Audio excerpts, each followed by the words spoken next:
Hi everyone. I wanted to make a video on the Muslim community's response to me leaving Islam.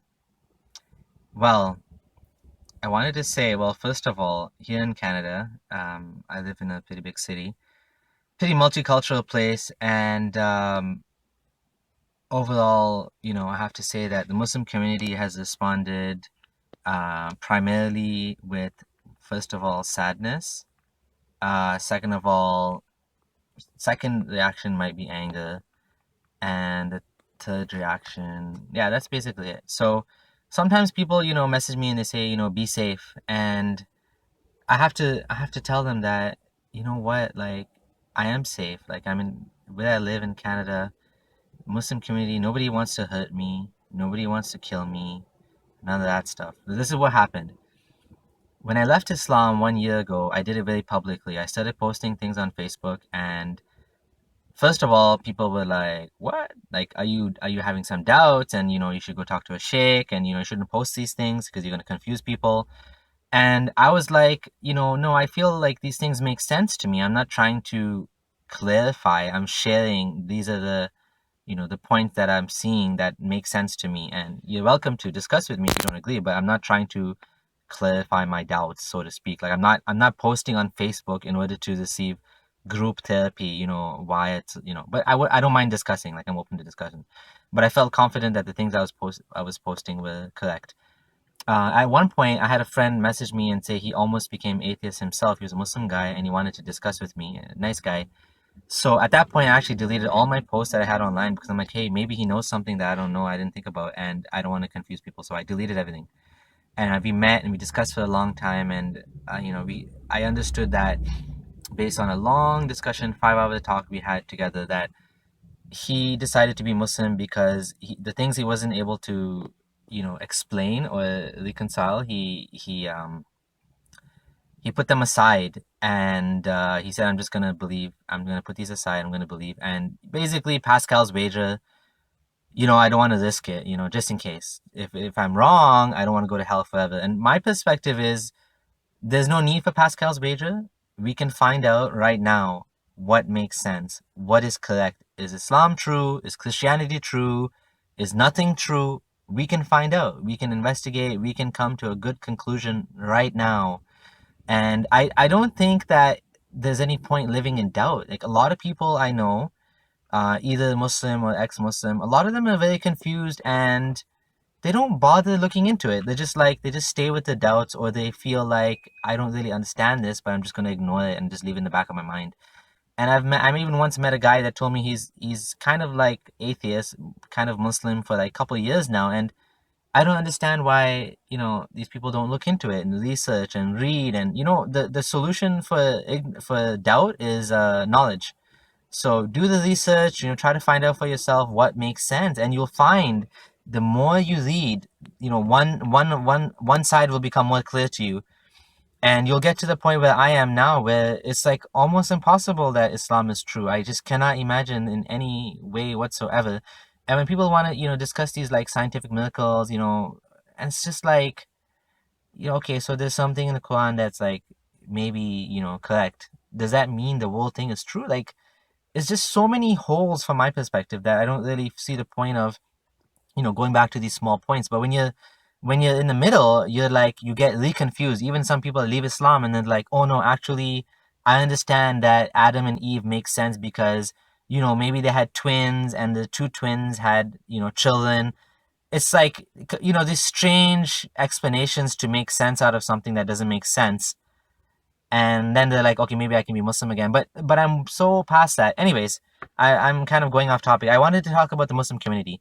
So for 1 year, people were very sad. One of my friends even said, oh, I thought you're doing a social experiment on, pretending to leave Islam or something just to see how people react. And I'm like, no, it's true actually. And overall, like I said, I had people invite me to conferences and to read this book and read that book and read that article.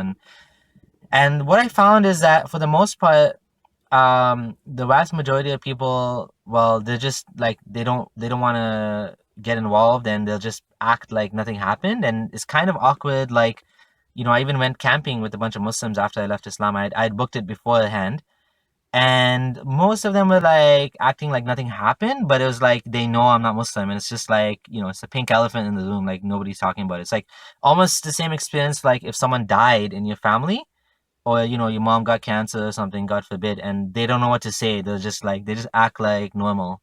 So that's kind of like the experience I had. 1 year after leaving Islam, I decided to make a video, and my first video ever on why I left Islam. At that point, the video went sort of viral, it went all over the place, and a lot of views. And then when that happened, I got people from Saudi Arabia and Bangladesh and Pakistan, and that's when I started to get death threats for the first time. In a matter of a week, there was like, I don't know, 70,000 video views, and I got around, in the beginning, I wasn't even paying attention and keeping track of it, but it kept happening so many times. In the beginning, first of all, the people kept calling me a Jew and saying I was a fake ex-Muslim and I never was Muslim in the first place.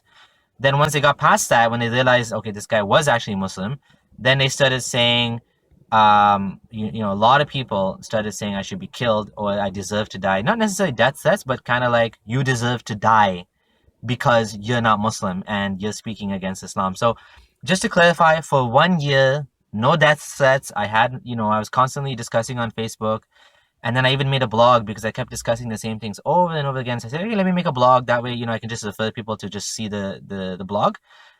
And in 1 year of having a blog, nobody bothered me, nobody threatened me. But once I made the video, that's when the death threats started to come. And, I made a post out of it. I got 27 of them on there.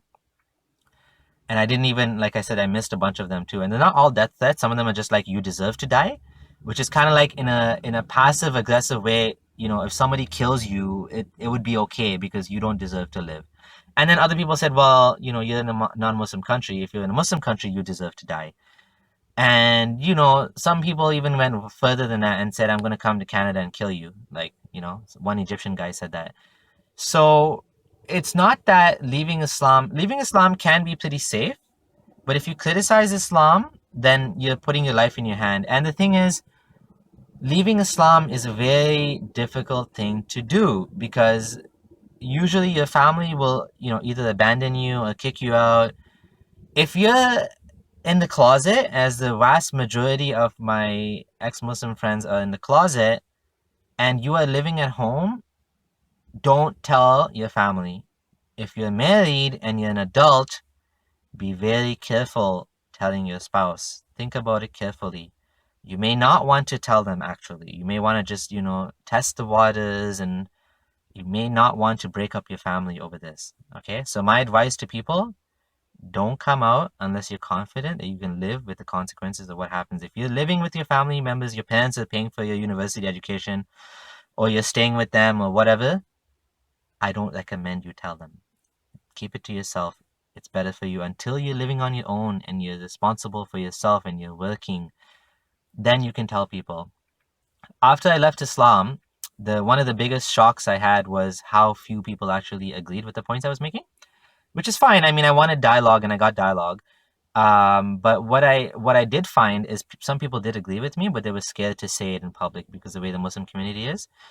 Doubt is not really tolerated in a sense. And so I had a bunch of people message me. I even had some people email me anonymously saying, oh, I'm an ex-Muslim. Well, I don't believe in Islam. They didn't say, they said, I don't believe in Islam, but I can't tell you who I am. I don't want you know me, but I'm not going to tell you who I am.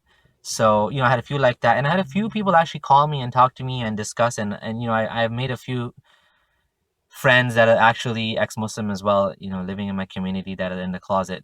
Pretty much, you know what? All ex-Muslims are in the closet except me, and pretty much except me. Like, I don't actually know personally, I don't know anyone that's out of the closet. Everybody's in the closet. And why is that? Because leaving Islam, you can lose your wife, you can lose your kids, you can get kicked out of the home if you're a kid. It comes with very severe consequences for your livelihood, for your financial health, for your family health, for your mental health. And so people don't leave Islam. They just stay in the closet. So the whole point of making this video is I wanted to say, good job, Muslim community. I mean, like I said, most of them were sad for me. People were not, and some were angry, and I had to, some of them had to stop talking to because they were being very nasty to me on Facebook and trying to, make personal attacks. And, some people, one of my good friends even said, "Oh, you left Islam because you didn't want to pray and you didn't want to fast." Like, really? I left Islam because I didn't want to pray? If I didn't want to pray as a Muslim, I wouldn't pray. I don't need to leave Islam for that. But I mean, that was sad. I mean, that was the one sad thing that happened.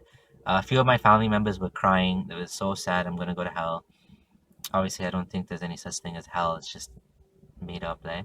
But like, yeah, the Muslim community, I wish more people would look at the evidence against Islam, not just for Islam. I wish people would consider all of the evidence, all of it. Things that you don't want to hear. I wish Muslims would look into these things. It's not much to be proud of if you're a Muslim only because you've been only listening to Muslims and Islamic lectures and going to Islamic conferences and basically making yourself feel good about your decision, but not really, evaluating whether it was a good decision. Evaluate for yourself whether it's a good decision by looking at the evidence for and against. And if you still think Islam is true, I'm happy for you. You have passed the test and you have made the best decision for yourself. But if you're one of those people that don't want to look at anything against Islam, then what are you proud of by being a Muslim? How can you be proud of that choice? It's just like closed-minded. And people sometimes, they would tell me like, well, I think asking questions is good because you left Ismailism, but now you're asking too much questions and you left Islam. But like, if I never asked questions and I never challenged myself, I never changed my opinion, I'd still be Ismaili to this day. And according to most Muslims, Ismailis are going to hell. So it's like, well, you can't have it your way. You can't have your cake and eat it too. Either questioning and challenging and introspection is